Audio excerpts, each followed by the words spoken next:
Welcome to Season 3 of This Is Your Life in Silicon Valley, a podcast about the Bay Area, technology, and culture. I'm your host, Sunil Rajaraman, and I'm joined by my co-host, Yasha Kakis-Wolf.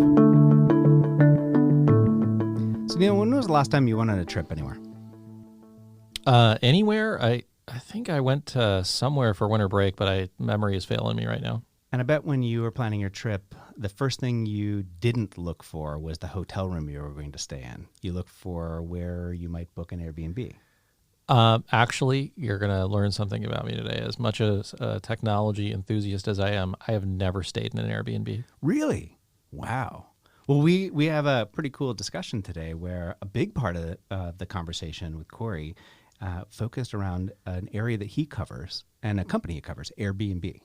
Cory Weinberg is a technology reporter here in the Bay Area, and his focus has been the housing crisis and Airbnb. And he also covers some other subjects, but he is really known for being one of the foremost experts in the Bay Area about the housing crisis. I think before this conversation, I didn't really realize the complexity of what is happening at Airbnb.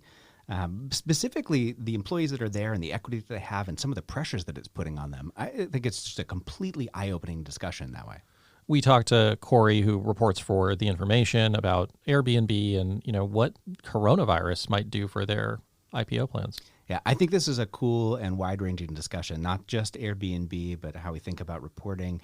And I think one of the biggest enigmas in the Bay Area, even though it's not a Bay Area organization, that's SoftBank. Yeah, this is you'll enjoy this interview if you're into any of those subjects and more. Enjoy. Welcome to the show. Thanks for having me. Thanks for enduring this tiny little closet with us over the course of the next half hour. We appreciate it. It's a pleasure. There are purple walls. Right? It's kind of nice that way. Yeah, you have the distinction of being the second reporter from The Information that we've interviewed. Sorry, you're not the first. No, it's fine. I mean, you've also interviewed our third person from The Information, because Sam Lesson is technically The Information's intern. True. So, number 3. Well, I mean, third time is the charm. Yeah, that's what I. Or is a charm? Too. What is that? How's that saying go? Yeah, I don't know. So, a question for you: are you from here? Are you from San Francisco? Absolutely not. I am from what some people call the worst state in the United States, which is Florida. I don't consider it to be the worst state, although I was itching to get out. Can I just say for a second, interrupt you? You're now the third person who's been a guest on this podcast, all three sequentially, who have all been from Florida. Oh, really? Mm-hmm. Who else? Justin Forsett, who's an NFL running back, who was an NFL running back, now an entrepreneur, and then Tony Hale from... Oh, sure. Yeah. Oh, interesting. Also Floridians. Yeah, I'm from South Florida. I'm from a little town called Tequesta, which is near Jupiter, which is where Bob Kraft was busted for sort of going into the wrong. Yeah, what was that place called? The Four Seasons or something? Yeah, it was not the Four Seasons, but it was a strip mall, which I spent some time in for because it had a good diner type of place, not for any shenanigans going on. In the conversations we've had about Florida, there hasn't always been a straight path to California. So I'm really curious for you, was there any point in time as you're growing up in South Florida, hanging out with Robert Kraft, that you were like, I know that for me to be happy, I'm going to need to end up on the West Coast, in particular San Francisco. Was that ever a thing? No, moving to the West Coast was not part of the life plan necessarily. I went to college in Washington, D.C., and yeah, it is fairly typical for people interested in media and journalism. There's a lot of stuff happening on the East Coast if you want to stay there. A lot of media jobs generally there. I mean, San Francisco, I visited here with my family in high school, and I came out as gay in high school. And so San Francisco, and I think the movie Milk came out when I was in high school. And so San Francisco held this, sort of important place in sort of the, in my imagination,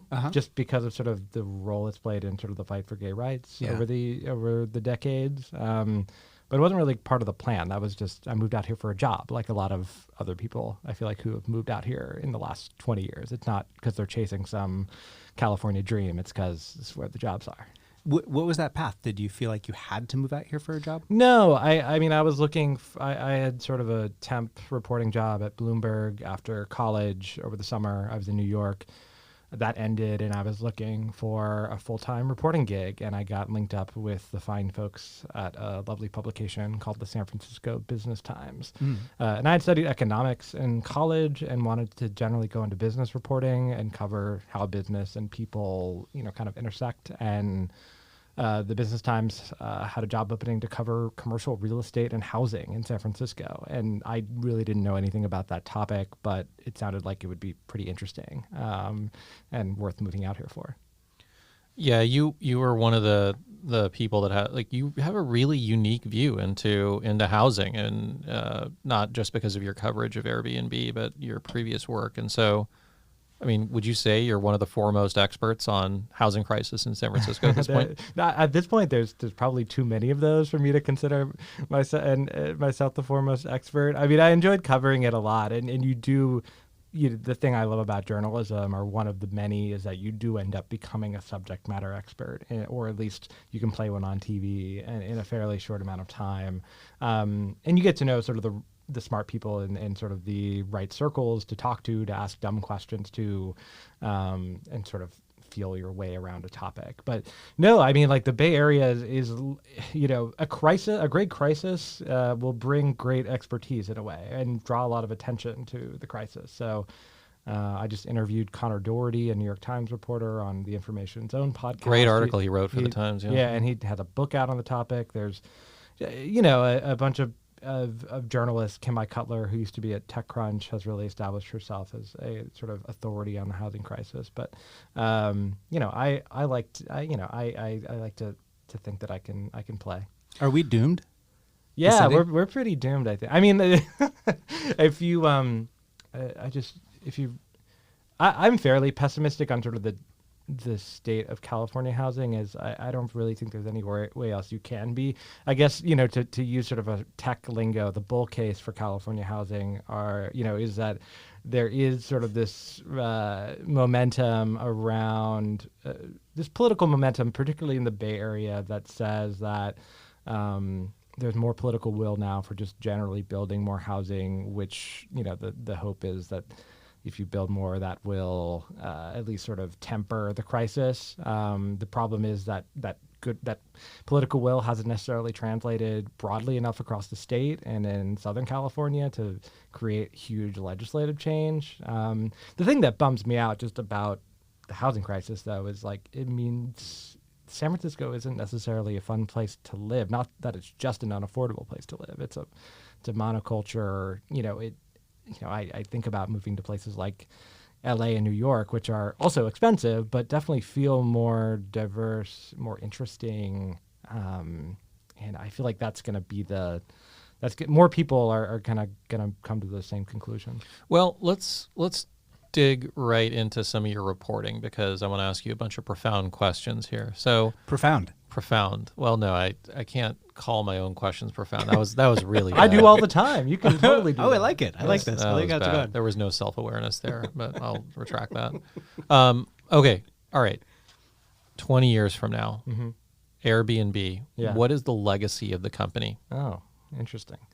20. I don't think you can make projections 20 years out, but I don't know. I think that it'll certainly be interesting to see if their advantage that they have their business advantage that they have currently, which was they were the first company to really build this network of people that would offer their apartments up for rent to short-term travelers. And that sort of first mover advantage built this bigger travel brand that they're really now trying to execute on and establish. I think if you hear all of the rhetoric that the company and executives have been using over the last several years, we are not just a homes accommodations platform. We are sort of building the end-to-end travel platform. And right now that is still a dream. That is still like a lot of Silicon Valley companies, it has nailed product market fit on its first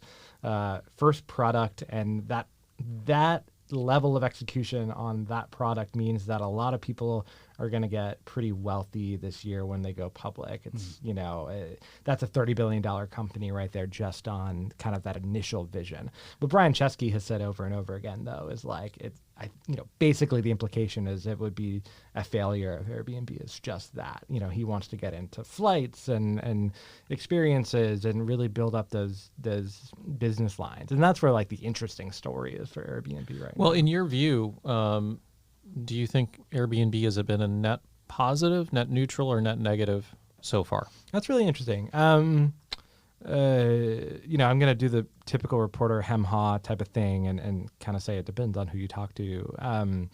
I think the negatives are certainly that in certain neighborhoods and in certain cities, it has only intensified the pressures around housing costs and intensified the pressures around over-tourism. They're not the only company doing this. I think cheap flights to Europe do this as well. And certainly now they're not the only player in this sort of apartments, accommodation sort of game. And recently we've seen a lot of real problems in Airbnb homes. You have to wonder, is the company not doing enough to really guard its platform and sort of protect their users and their hosts. So that would be the negative side. I mean, the positive side would be that a lot of millennials like me have been able to travel for a lot cheaper than they would have otherwise. Or, I'm 28 and only now kind of like starting to spend money enough where it's like, okay, like maybe I'll stay in a hotel this time, like a mid-range hotel. Airbnb really, like that would be most of the way I would travel because that was just usually the cheapest option and you'd get the most bang for your buck that way. I got a question for both of you. When we think about companies that started in Silicon Valley with one product that was a lightning strike success, right? Like the core platform of Airbnb. Like, can you think of any that have had additional hits on top of that they've grown organically?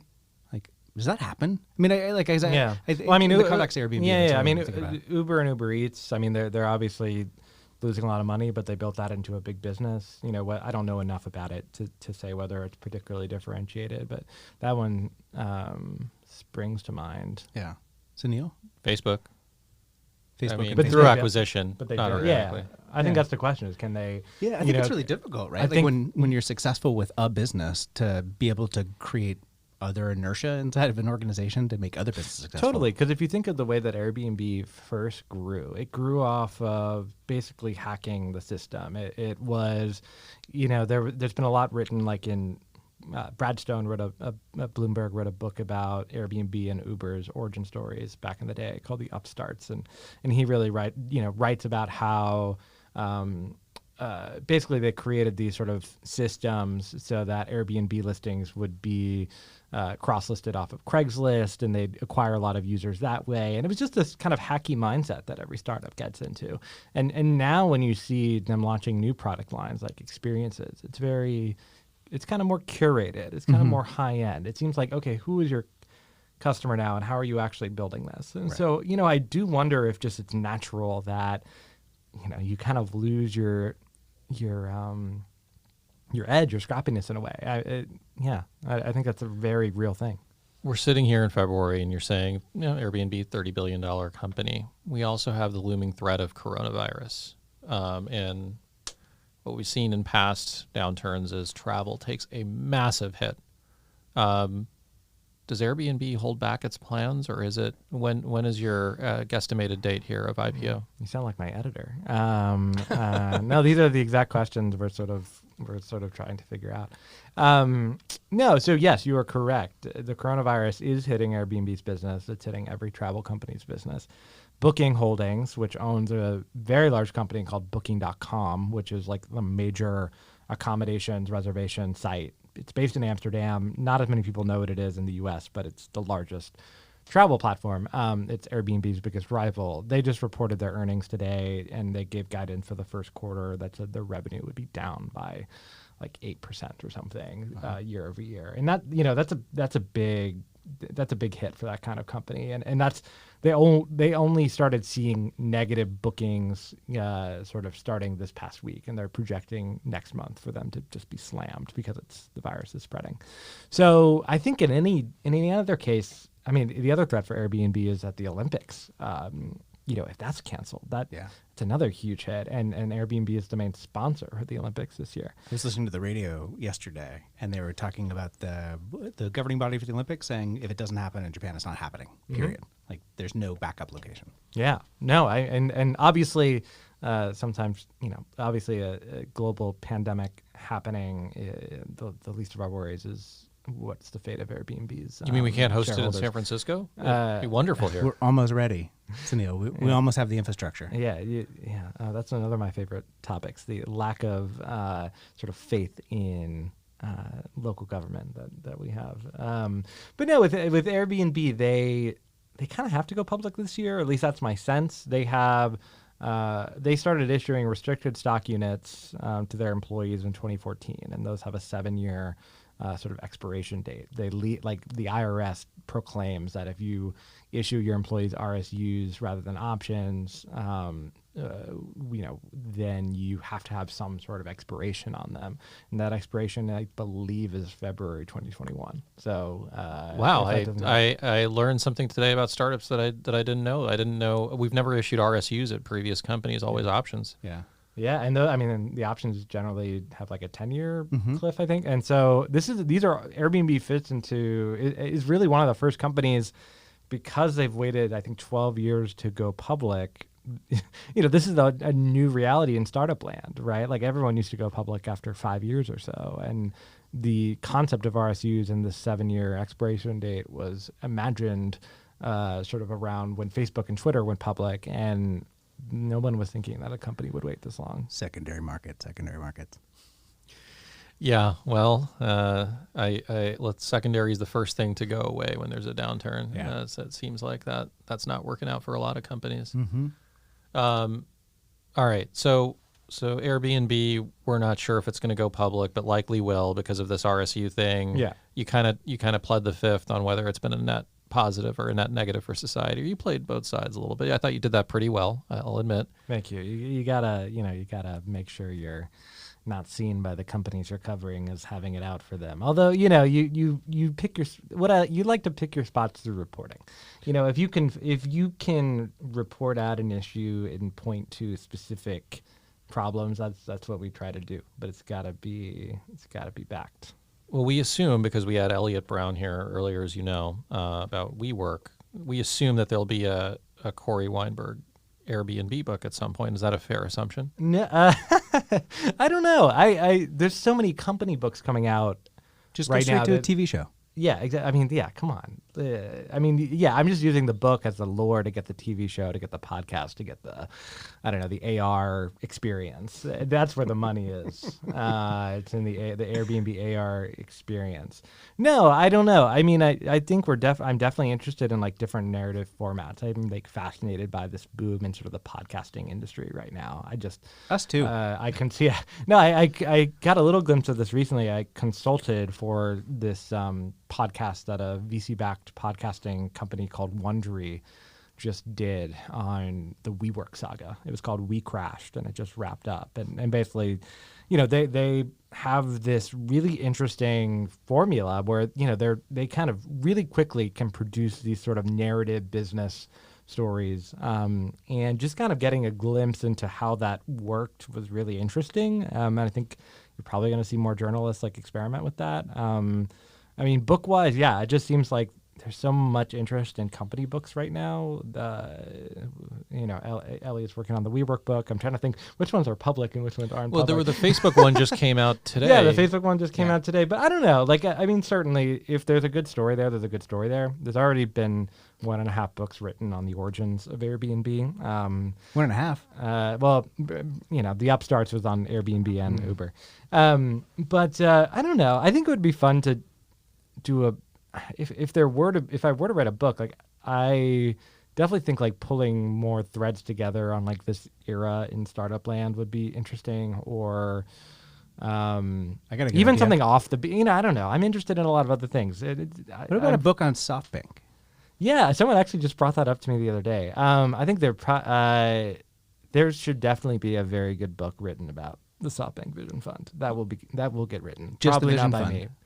Or SoftBank in general. Yeah, but I think right now in the Valley, the Vision Fund is what's kind of everyone's trying to understand. I mean, SoftBank as an entity is this telecom company that, basically has been riding off of sort of the gains that it's made from its stake in Alibaba, and it kind of pushed the T-Mobile Sprint merger. It spun up a tech investment fund. It's a lot of different things that people are trying to understand, and there's a lot of interesting people behind it. What's the simple way to describe them? Like, is it really just a telco company? Didn't they make money off of Yahoo and Yahoo Japan? Yeah. There's a bunch of different parts of it. I'm trying to think back to like the slides of the investor reports that they put together. But yeah, it's a telco company. It's a company that has made a lot of money off its Alibaba stake. It has Yahoo Japan in there. It has ARM in there, and has Sprint in there, and but right now, sort of the thing that's most, I guess, of the moment is SoftBank Vision Fund, which launched in 2017 and basically is the largest ever tech investment fund, and probably will be the largest ever tech investing fund because this one isn't going so well so far. Well, we have a lot of listeners who are not necessarily tech people, and so I want you to try to explain. And so, for people who just read venture capital news, they might look at something like, oh, look at that startup raising $250 million. That makes no sense. Those Silicon Valley people, they're crazy. Can you explain how, like the bull case, as you put it, for SoftBank? Why is the money going in to these startups, and what is the case for what SoftBank is doing is working or could work? Well, I think what was different about SoftBank, and it's important to note that the size of the fund, which was $100 billion, was, I believe, as it equaled in size all the amount of money in general in the venture capital industry the year it started. So you're talking about like sort of the market size doubling just with one investment fund coming in. And the premise that I think SoftBank people talked about in the beginning was basically all this money can create market winners. So for example, there's two peer-to-peer car sharing companies. One's called GetAround, one's called Turo. If one's SoftBank backed and that one is GetAround, if you give them $300 million, that's money that could dictate who wins that market. If we believe that sort of startups are competing with each other and there's finite, and there will be winners. The theory is that if the SoftBank backed player has more money, then they'll be the winner. And that I think we're seeing that just not play out in case after case. The bull case for SoftBank, I think so far they report sort of how the Vision Fund is doing every quarter, and on paper it was up like 20% last year. It went down, and they still had some pretty good exits. They're up on Uber, they're up on Slack. In general, the thesis was private tech investing. If you are a venture capitalist, you are generally beating the stock market. It's a good investment if you're able to get entry into these hot companies that are about to go IPO. So that's what SoftBank people would say, and they would say that, hey, we have a bunch of good companies that are coming down the pike that are going to continue to return capital, like ByteDance, which owns TikTok, and some others. Interesting. Yeah. So, where and I read the information's reporting on Brandless and followed that story pretty closely. What doesn't make sense to me is then, putting that type of money into what appears to be not a winner take all market. Like Brandless, for context, was to our listeners, just recently shut down, was a direct-to-consumer brand that was trying to sell essentially $3 everything, like an online dollar store. Well, you're literally competing with Target and dollar stores, and it didn't seem like they were that big. So here's what's becoming clear recently. I'd say over the last few months, and my colleague Amir Fradi and I just did a big story on this a few weeks ago, was that the pressure among SoftBank partners to actually just make as many investments as possible. And the fact that SoftBank CEO Masayoshi-san generally is the ultimate decider on whether SoftBank can make these decisions. And he can be kind of a whimsical decision maker. He kind of goes based on his gut, and can be very kind of Trumpian in that way. But, he has a good track record. He's made several, he's an up and down record, but he's made some good bets over the years. In general, I think our reporting is showing, other people's reporting is showing that the decision-making process for these investments that SoftBank Vision Fund has been making is just very flawed. So you've had at least a half dozen companies that we know have really been struggling. Either brandless, they shut down, or some other companies like Fair, which is a car rental service, or GetAround, another car rental service, or Wag, dog walking app, Zoom, the alleged robot pizza maker. All these companies are laying off scores of staff, and I think it's really it's painful for a lot of people. I mean, I covered the WeWork saga pretty in depth. I was competing with Eliot, a lot during that, and just the tales of employees leaving so much money on the table, not just that they thought their stock was going to be worth a lot, but a lot of these people are taking lower salaries than otherwise they could because of the promise of sort of a big exit. And I think a lot of companies in the Valley, or a lot of companies in general, play fast and loose with the facts as they're recruiting employees. But I think in particular SoftBank companies, I think the lack of discipline that these companies had and the lack of focus on actual profits led to a lot of people getting screwed. And that's kind of the story I'm interested in now is how does this kind of downturn in tech, or just this moment of calming, this moment of companies trying to belt tighten, how does that actually impact the people who were coming into these jobs, chasing the Silicon Valley dream, and just realizing it's a nightmare? I don't know. What do you want people to know from outside Silicon Valley about venture capital and businesses? Like, what's when you're talking to your friends from Florida, what are one or two things that you find yourself conveying over and over again about this place? Yeah, I mean, the thing that's just top of mind right now is that the realization that we're not actually paying the true cost of a lot of the services that we're using, and we're paying for a lot of subsidized services. Sort of how are we going to live? How are we going to budget? Like when companies start raising prices on us. So I mean, in the Bay Area, it affects my life. Like, I don't own a car. I live in the Mission. I love kind of not having a car. I love relying on public transit and bike share and ride hail to get around. Not to reveal sort of what I'm working on, but I had the idea the other day. Like, I want to go kind of track over time, like how have the cost of all these services gone up? Like how much more expensive is taking Uber? How much more expensive is getting a Lyft bike or a scooter? Like all these companies are proclaiming to their investors, like, we've been losing too much money. So that means we have to lay people off. It means we have to raise prices on customers. And in general, the feeling of, oh my God, these services are going to take over the world. The market is humongous.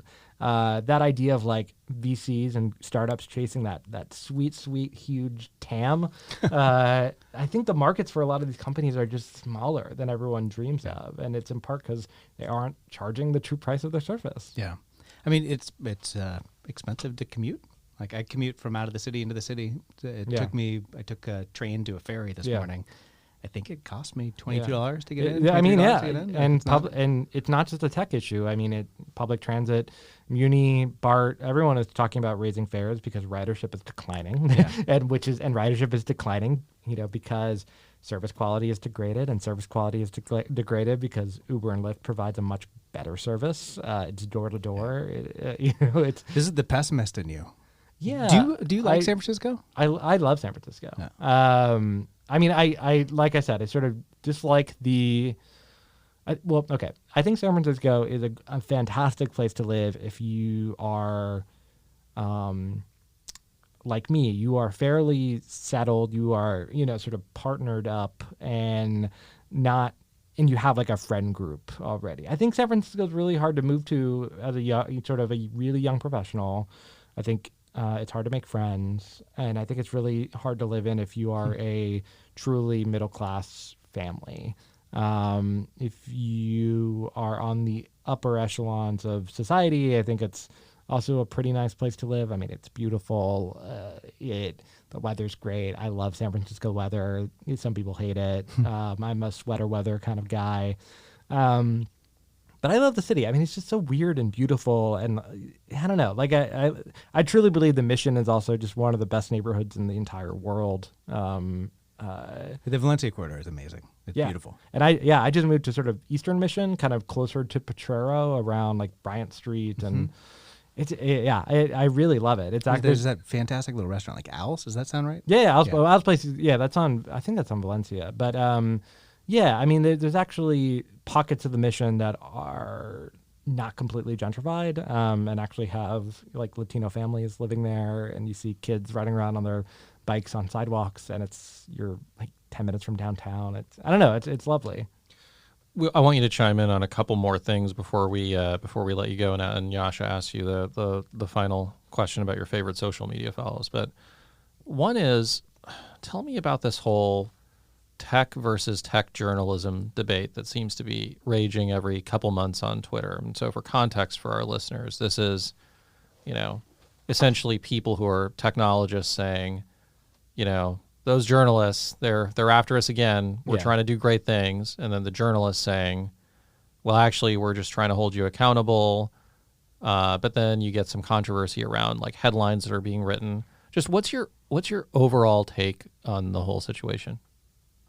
Yeah, it's definitely a debate I try to steer away from on Twitter, but we're in the safe confines of you guys and your many listeners. It's a safe space. Right. It's totally very safe space. I mean, tech people who make this argument can be fairly immature in that they don't quite realize the power that their companies have amassed. And, reporters generally are attracted to writing stories that hold power to account. And, if you are in Silicon Valley right now, whether you're a small, scrappy startup that's, raised a Series A, you're still considered powerful. And I think I totally appreciate the nuance. And, I think that's why we try to be really thoughtful about picking our spots at the information about, like, what is a story. I mean, there's a large amount of editorial judgment that needs to go into your job as a journalist. And sometimes journalists fail on that. Like if a headline is if the headline is bad, or if the reporting is false, or the reporting is misleading, then the media reporters shouldn't be so sensitive about that. If there are legitimate gripes, I think what journalists get sort of scared of is traditional journalistic norms, like seeking comment from a source, or writing a skeptical story. That those things, particularly in the age of Trump, becomes normalized to totally disarm the media by kind of doing Silicon Valley's version of fake news, which is saying that the media is just out to get us. And it's a decent tactic, but it doesn't work long term. If you want to build relationships in business, and this is why I like covering the Valley genuinely, like it is a kind of a community in a way, like people are kind of all watching each other. I mean, the best relationships I have are the people that you can write a tough story about, and they're gonna argue with you and fight with you, but like at the end of the day, you'll hear what they're coming from. They'll see where you're coming from. And if I'm covering that person or that company over and over, like, I'm going to know that I can treat this person, sort of upfront in the reporting, give them sort of go to them early for comment, do the kind of things that reporters try to do with the subjects they're covering. In general, I think it's the debate is a little silly. it is kind of interesting. I think I was talking to a friend of mine who was saying it's almost easier being a fringe news outlet these days because the expectation is that if you throw out a bunch of theories out there and just get one right one day, you appear like a hero. Whereas the traditional, more reputable publications are held to account, for 100% success rate. Yeah. It's just a different standard. Yeah. I mean, I like working at a relatively smaller outlet that's still staffed by people who, the information was founded in 2013 by Jessica Lessin, who was at the Wall Street Journal, and, our managing editors from the Wall Street Journal, our senior reporters from the Wall Street Journal. And it's basically working at this like smaller, scrappier place that still comes at the world with sort of the expectation that everyone is reading us, that every executive is reading us and that every startup founder is reading us. And so it's, it's a good amount of pressure because I think that sort of those eyeballs and that readership like puts the onus on you to make sure your stuff is right. I'm a subscriber. I have high expectations. Thank you. We'll try to keep meeting those. Hey, Sunil, you had a question. No. You go ahead. You go ahead. We have this thing today. We have this weird vibe. Yasha and I, we did one recording just prior to this. He's got sickness stuff going on at home. He's got family stuff. You got to just work on family stuff. Life never stops. Totally. Just the way that it works. So we just look at each other, and sometimes it's happening, and we know who's going to ask the next question. And sometimes we don't. Today we just talk over each other a little bit. We used to have a jar that we would pay each other in the talk over jar. At least we had it conceptually. Maybe it never happened in reality. But we ask everybody one question, and I want to set it up for you. And I think Sunil might have a bonus question. But the one question we want to ask you is, we see you on Twitter, so we know you're there. You're probably in other places as well. Yeah. Where do you spend your time most, and who's a recommended follow for our listeners? Yeah, I definitely spend way too much time on Twitter. It's not healthy. You told me to prepare for this question. I totally forgot to. But I'm gonna sort of. I definitely think that, in the sort of conversation around like sort of San Francisco, the people who are covering it and are like in it the best are usually the folks who are on the ground and are truly local reporters. Like I'll cover San Francisco type of stories from a tech, sort of with a tech angle generally, but I mean, some of my favorite reporters are Rachel Swan at the San Francisco Chronicle. She covers transportation. And so if you like want to understand what's happening with Muni, BART, ferry system, bike share, like she is the best person to follow. So is actually her counterpart, who kind of her rival reporter at the San Francisco Examiner, is named Joe Fitzgerald Rodriguez. And he also covers those issues. And then the best political reporter in San Francisco is a guy named Joe Eskenazi. He writes for a small publication called Mission Local. He used to be at San Francisco Magazine and SF Weekly, I think.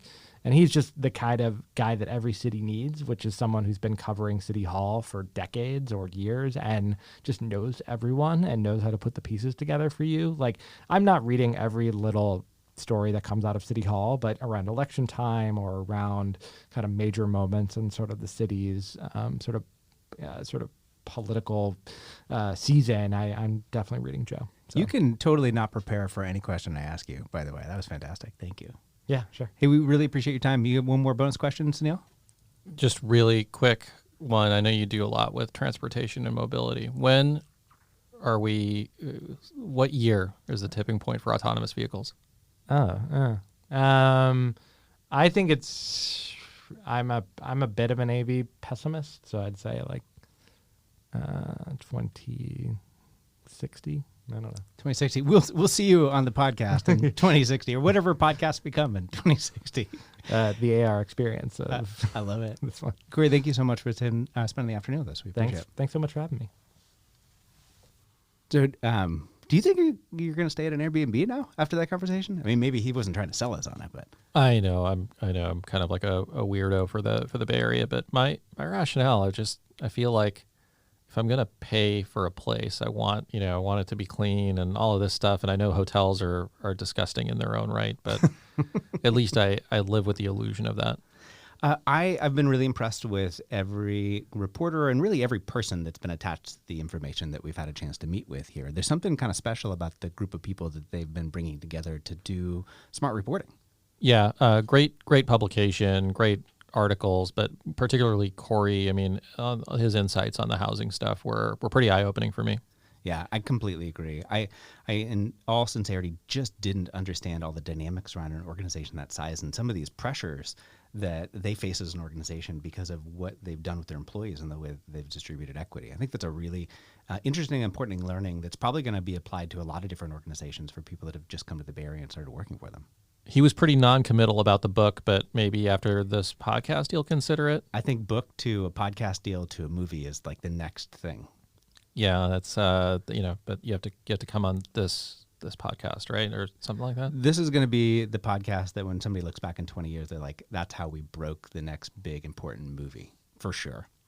If you like this podcast, rate us 5 stars on wherever you're listening. We really appreciate your support, and we look forward to having you for our next episode. Thanks for listening.